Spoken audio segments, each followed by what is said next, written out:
За консны шинг нэмэхийн тулд одоо эхлээд хөдөлгөөнөө зогсоосны дараа эвгүүр тулгуураа хийгээд нүрээс хөнөө. Консны ажиллагаа хэрэг байгааг шалгах бол. За тэгээд энэ кабины энэ урд үзэгтэр шингэний сав байгаа. За энийг шалгах хэрэгтэй.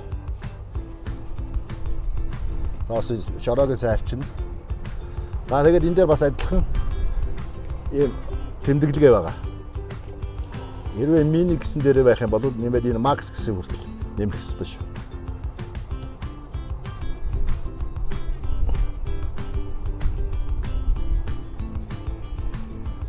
Дотроо шүүр байх хэрэгтэй, шүүр байхгүй юм шүүр. За ингээд болно да. Ингээд нэмээд энэ хүртэл нэмсэн тохиолдолд тэгээ буцаагаад хэрвээ бүр дууссан байх юм бол хийг нь авч гүйцэд хийг нь авч нэмэх хэрэгтэй.